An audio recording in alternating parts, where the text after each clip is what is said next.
ഇഷ്ടപ്പെട്ട് ഓബിയസ്ലി ഞാൻ ആദ്യം പാടിയത് മലയാളമാണ്. അപ്പോൾ അത് ഡെഫിനറ്റ്ലി എന്താ പറയുക, ഹൃദയത്തോട് ചേർന്ന് നിൽക്കുന്ന മലയാളമാണ്. അത് കഴിഞ്ഞിട്ടാണ് ബാക്കി റെക്കോർഡിങ് ചെയ്തത്, ബാക്കി വേർഷൻസ്. സോ ഒരുപാട് സന്തോഷം. ഇങ്ങനെയൊരു എന്താ പറയുക, ഇത്രയും ലെജൻഡ്സ് ആയിട്ടുള്ള ആൾക്കാരുടെ കൂടെ അവരുടെ ഒരു ഒത്തുചേരലാണ് ഈ സിനിമ. അതിലൊരു ചെറിയ ഭാഗമാകാൻ പറ്റിയതിൽ ഒരുപാട് സന്തോഷം. ആൻഡ് പറയൂ. ഒരുപാട് സന്തോഷം. കാരണം ഈ ബുക്ക് വഴി ഈ കഥ നമുക്ക് ഒരുപാട് പരിചയമുള്ളതാണ്.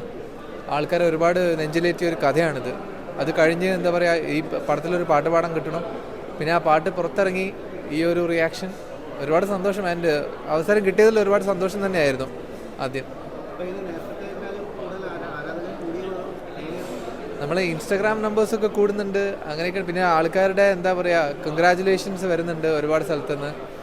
അതൊക്കെ കേൾക്കുമ്പോൾ എന്താ പറയുക, അവർക്ക് ഈ പാട്ട് ഇഷ്ടപ്പെട്ടു എന്നുള്ളതാണ് ഏറ്റവും വലിയൊരു സന്തോഷമുള്ള കാര്യം. നമ്മൾ ആ കൊടുത്ത ഫീൽ അവരിലേക്ക് എത്തിയിട്ടുണ്ട്. അത് അവർക്ക് ഒരുപാട് കണക്ട് ചെയ്യാൻ പറ്റുന്നുണ്ട് എന്ന് അറിയുമ്പോൾ ഒരുപാട് സന്തോഷം. പുതിയ ഇപ്പോൾ മലയാളത്തിൽ നോക്കുകയാണെങ്കിൽ റീസെൻറ്റ് പെരിയവൻ തന്നെയാണ്.